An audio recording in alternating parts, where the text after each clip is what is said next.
Assalamualaikum warahmatullahi wabarakatuh. Apa kabar semua? Saya harap baik-baik saja. Kali ini kita akan berbicara sedikit tentang teknik menggambar. Fokus kita akan membahas sedikit tentang teknik menggambar basah dan teknik menggambar kering. Apa itu teknik menggambar basah? Apa itu teknik menggambar kering dan bagaimana contohnya? Alat-alatnya bagaimana? Kita akan pelajari di sini. Nah, ya, kenapa kita belajar seperti ini? Karena kita ingin bercerita melalui gambar. Mungkin ada kata-kata yang tidak bisa diungkapkan oleh mulut, tapi bisa diungkapkan dengan sebuah gambar. Nah, maka dari itu kita akan fokus kepada bercerita bergambar. Nah, untuk teknik menggambar, ya seperti yang tadi dijelaskan ada dua. Ada teknik menggambar kering dan teknik menggambar basah. Nah, keduanya ini sama-sama memiliki kelebihan dan kekurangan, ya. Dan mungkin ada yang suka teknik menggambar kering atau ada yang lebih suka menggambar secara teknik basah. Nah, kita akan cari tahu apa bedanya sih kering dan basah. Nah, teknik menggambar kering dapat diartikan sebagai teknik menggambar tanpa menggunakan pengencer. Maksudnya di sini ya peralatannya tidak menggunakan pengencer seperti air, ya, thinner dan lain sebagainya. Cukup peralatan itu saja tanpa menggunakan pengencer, misalkan pewarna segala macam untuk diencerkan terlebih dahulu. Nah, yang pertama contohnya untuk teknik menggambar kering menggunakan pensil. Pasti kalian punya pensil. Ya, mungkin di sini ada yang koleksi pensil sampai kecil-kecil. Nah, ternyata banyak di luar sana ya para seniman ini menggambar hanya menggunakan sebuah pensil. Ya, pensil kalian pun bisa digunakan untuk menggambar seperti ini. Ya, contohnya bisa kalian lihat di sini. Ya, biasanya digunakan dari B1 sampai B6. Ya, nanti pensil juga ada grade-grade-nya, ada macam-macamnya lagi, tapi kita tidak akan bahas di sini. Nah, selanjutnya kita akan masuk kepada teknik kering kedua menggunakan krayon. Ya, saya salah satu orang yang kurang suka dengan krayon karena biasanya kalau gambar ini suka belepotan. Nah, saya paling nggak suka belepotan, terutama tangan ya. Nah, tapi ya beberapa di antara kalian saya sudah lihat karya-karya kalian yang sangat amazing ya. Ini krayon ini sangat baik ya, apalagi yang suka warna-warna ya. Yang suka warna-warna tanpa merusak si warna tersebut. Nah, bisa gunakan krayon. Meskipun ya krayon kalian cuma 12 warna ya. Nah, ini contohnya gambar krayon. Nah, krayon ini karena lebih mudah didapatkan ketimbang pensil-pensil yang sebelumnya, maka orang-orang lebih suka menggunakan krayon. Nah, krayon juga tidak perlu diserut kan? Kalau krayon tidak perlu diserut, sedangkan pensil perlu diserut.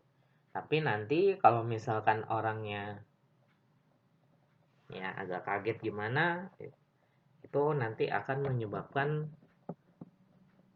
kotor di mana-mana. Nah, ini krayon. Nah, selanjutnya ada pulpen atau spidol. Ya, di sini juga ada beberapa yang suka gambar menggunakan pensil. Menggunakan pulpen atau spidol berwarna ya, seperti merek-merek yang ada di fotokopian. Nah, saya juga termasuk salah satu orang yang menyukai teknik menggambar menggunakan pulpen atau spidol. Ya, selain gampang didapatkan, hasilnya juga lebih baik ya ketimbang saya menggunakan krayon. Tapi ini kembali kepada diri kalian masing-masing. sukanya pakai krayon, pakai pensil, atau pakai spidol. Ya, karena semua orang punya uh, kemampuan dan kesukaan masing-masing. Nah, untuk pensil pulpen warna ini, pulpen gambar ini, atau spidol gambar ini, biasanya memang sedikit mahal dibandingkan pensil atau krayon. Tapi hasilnya nanti akan lebih mendetail. Nah, selanjutnya ada kapur. Mungkin agak jarang di Indonesia ya, tapi biasanya kalau kalian jalan-jalan ke kafe atau ke mall, biasanya kalian lihat ada kayak papan tulis, ada digambar-gambar. Nah, itu menggunakan kapur.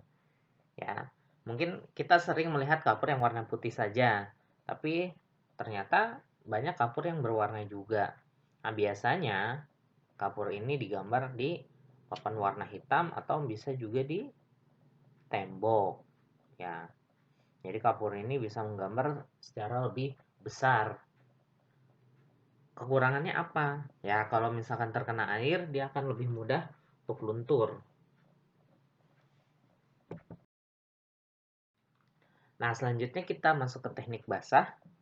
Ya, kalau tadi tidak menggunakan pengencer, sekarang teknik menggambarnya ini bahan dan peralatannya butuh pengencer. Ya, bisa pengencernya air, thinner, dan sebagainya. Ya, biasa kita gunakan di sini cat air, cat minyak, ya tinta Cina, atau tinta-tinta yang lain. Terus peralatannya kita juga butuh palet. Ya, apabila kita menggunakan cat minyak atau cat air. Ya, kalau biasanya tinta itu udah ada sama baknya ya, sudah sama tempatnya. Biasanya para pengrajin kaligrafi juga menggunakan teknik menggambar basah seperti ini. Nah, ini contoh gambar dari teknik menggambar basah. Nah, contoh-contoh lainnya, ya ini banyak. Yang di sebelah kiri bawah, yang gambar orang berperang ini adalah salah satu hasil karya dari pelukis terkenal Indonesia, yaitu Raden Saleh. Ya, yang bahkan katanya dijualnya harganya lumayan. Ya, di kanan atas ya, adalah salah satu maestro lukis terkenal di dunia juga, yang di atas dilukis oleh Vincent van Gogh. Yang di bawah ini yang bentuknya kotak-kotak ini adalah salah satu karya dari Pablo Picasso. Nah, bagaimana kalian suka kering atau basah? Itu terserah kalian. Ya, karena orang punya kesenangan masing-masing. Ya, jujur saya juga kurang suka dengan teknik basah. Kenapa? Karena biasanya saya kurang awas ketika menggambar. Nah, terima kasih. Kurangnya saya mohon maaf. Semoga bermanfaat. Saya tunggu karya kalian. Semoga menjadi karya yang baik, ya, yang menginspirasi adik-adik kelas kalian nanti. Kurangnya saya mohon maaf. Assalamualaikum warahmatullahi wabarakatuh.